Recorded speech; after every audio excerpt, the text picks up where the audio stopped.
ओम श्री गुरुदेवाय नम।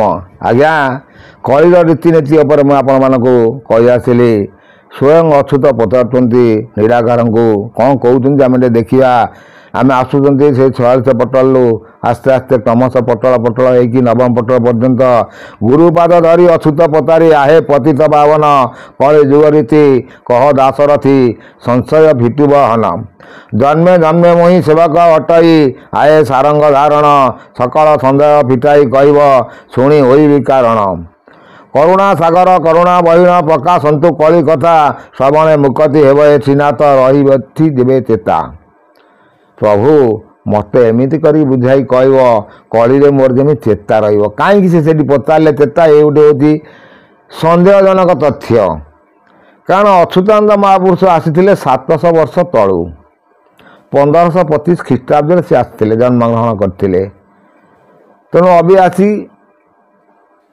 2400 तेणु 1500 ख्रीष्टाब्द आमर 2200 बा ये जो ख्रीष्टाब्द भी चली हिसाब कले 700 वर्ष तलू से आसते 500 वर्ष तलू से आसते 500-600 वर्ष तलू से आसते तेणु सी जो लिखिं सी जो कहते कारण गोटे जुग भोग पाइले तार से 4 काल हम गोटे सका गोटे दुईपहर गोटे संध्या काल गोटे रात्र काल तेणु से रात्र कालटा आसो बोली ठाकुर से कहते क्या कहते अच्युत को कहते से विषय से कौन कहते श्रवण मुक्ति एवं श्रीनाथ जेपरी रेता से पद्म लोचन अच्युत वचन शुणी बोलती ये बाणी धन्य धन्य भक्त कलिर आगत पूछा कलु मते पुणी अरे हे भक्त शिरोमणि तू एत बड़ शून्य भक्त मोर एत बड़ भक्त धन्य तो बुद्धि मत कलिर आगत सब पूछा कलु तेणु से कलिर आगत से कौन कहते जे शुण भक्तमणि स्थाने स्थाने पुणी होई बटी नाना खेल भल मंद किसी बारण न रखी एक बार हेब बेले सबुठी खेल लगे एकाथरे मेल हम थे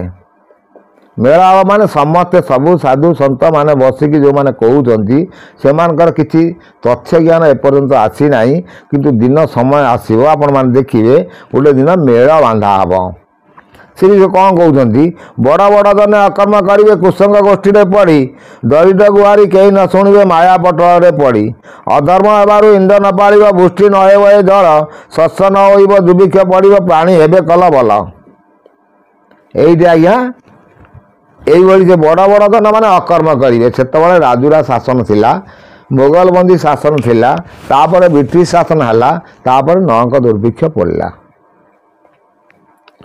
आगुरी से लिखिं एमान सब अपकर्म करने द्वारा अधर्म अनीति करने द्वारा शस्य न हो दुर्भिक्ष पड़ प्राणी हेबे कल बल तेणु से जो लिखि जाते नौक दुर्भिक्ष अलरेडी घटी जहाँ लोक मैंने कलबल होती आस्ते आस्ते पुणी से बदली जाती धर्म अधर्म को विचार न करी पुणी एवं ज्ञानी न पर द्रव्य को से बड़े घेनी जी देखिले नेबे जीवन पर द्रव्य को घेनी जी चोर मैंने जी देखिकी प्रतिवाद कर जीवन नहीं जीवे ये सब घटना घटो बोली से आगुरी लिखिं आ से सब घटना भी आस्ते आस्ते घटी जाती पुणी भी घटुची फिर भी घटुची आउ से कौन लिखुंट जे मुंकार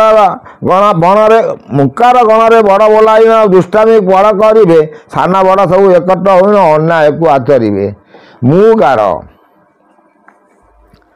कारण से मुकार ही हूँ गोटे राक्षस कारण से मूरदारू सत्य थे मूरदारू 4 अक्षर राक्षस एठी आथिले रावण रावण आसिला 3 अक्षर विशिष्ट तेतयारे द्वापर कंस आसिला 2 अक्षर विशिष्ट कली मुकार आसिव एक अक्षर विशिष्ट सी हूँ राक्षस से कहते मुकार बल बड़ बोला दुष्टामी पण करे साना बड़ा हो एकत्र हो अन्याय से आचरे दुर्बश्री माने निर्लज होइबे लाज भय उपेक्षिबे धन लबल से चंडाल सहित मेल होइबे जाइबे ये आज्ञा से भी समाजर नीति नीति उपरकू ठाकुर अच्युत बुझाऊँ तू ये अंतिम समय देखू कौन देखू आज्ञा जे युवा स्त्री मैंने निर्लज हे ଅନ୍ୟ ପରପୁରୁଷ ସହିତ ଯାଇ ରମଣ କରିବେ।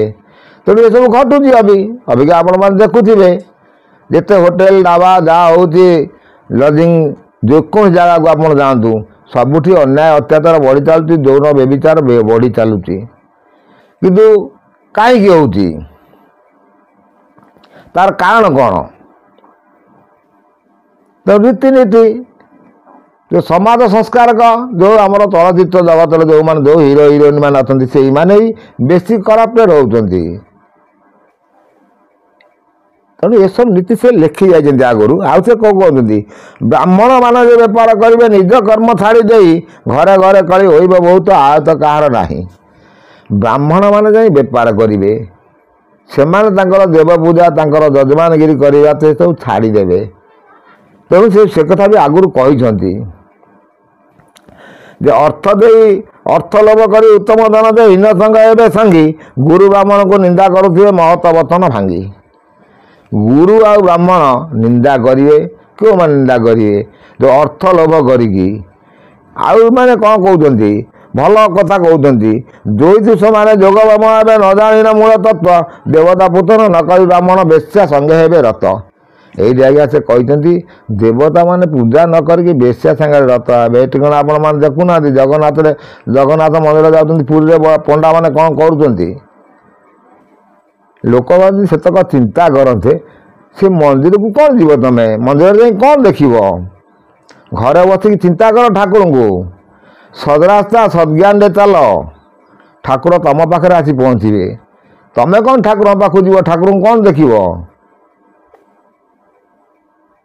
ଲୋକ ତ ବୁଝିବାର ନାହିଁ। ଏବେ ଗୋଟେ ଆପଣ ଶୁଣୁଥିବେ ଗୋଟେ ଇଏରେ ସତ୍ସଙ୍ଗ ହେଉଥିଲା, ସତ୍ସଙ୍ଗରେ ସେ ତପସ୍ନା କେଉଁଠି ବହୁ ଲୋକ ମରିଗଲେ ଜଳା ଚକଟା ହେଇକି। କାହିଁକି? ସେ ଆଉ କ'ଣ କହୁଛନ୍ତି ସେ ଦେଖିବେ। ଅଜ୍ଞାନୀମାନେ ଯେ ଆପଣ ମନକୁ ଜ୍ଞାନୀ ବୋଲାଉନଥିବେ, ଅର୍ଥ ଲୋଭ କରି କୁକର୍ମ ହାତରି କାହାକୁ କେହି ନ ମାନିବେ। ଏମନ୍ତ ପ୍ରକାର ପ୍ରାଣୀମାନେ ହେବେ ତୋତେ କହିଲି ବୁଝାଇ, କୋଉ ଅଛି ଯା ହେତୁ ରଖିଥିବୁ କାହା ଆଗେ କହିବୁ ନାହିଁ। ସେ ଅଚ୍ୟୁତମ କହୁଛନ୍ତି ଅଜ୍ଞାନୀମାନେ ଜ୍ଞାନ କହୁଥିବେ। ଯେଉଁମାନେ ଆଜିକାଲି ଯୁଗରେ କଳି ଯୁଗରେ ଯାହା ପାଖରେ ଦୁଇ ପଇସା ଅର୍ଥ ଅଛି, ଯିଏ ଅର୍ଥୀ ତା ପାଖରେ ବହୁତ ଲୋକ ତା ପାଖରେ ସମ୍ପାଦନ କରୁଛନ୍ତି। ସେ ଯାହା କହିବ ସେ ହେଉଛି ଜ୍ଞାନ, ତା କଥାକୁ ଲୋକ ମାନିବେ। କିନ୍ତୁ ଯିଏ ଜ୍ଞାନ ଜାଣିଥିବ ସେ କହିବ ତା କଥା କେ ଶୁଣିବ, କହିବ ଏତେ ପାଗଳାଟା କ'ଣ କହୁଛି। এইসব নীতি অচ্যুত ଦେଖିବୁ। ଆଉ ସେ କ'ଣ କହୁଛନ୍ତି ପୁଣି ଆପଣଙ୍କୁ ନେକ୍ସଟ ଅଧ୍ୟାୟରେ ଆସ୍ତେ ଆସ୍ତେ ଆସ୍ତେ ଆସ୍ତେ ବୁଝେଇ ଯିବା ଏଇ କଳିଯୁଗର ରୀତିନୀତି ଉପରେ। ସୁନ୍ଦର ସୁନ୍ଦର କଥା ଆପଣମାନେ ଶୁଣିବେ, ଭଲ କାନ ବି ପବିତ୍ର ହେବ, ଆଉ ସବୁ ରୀତିନୀତି ଜାଣିବେ। ଏତେକ ରହୁଛି, ପୁଣି ନେକ୍ସଟ ଅଧ୍ୟାୟରେ ଟିକେ କହିବା।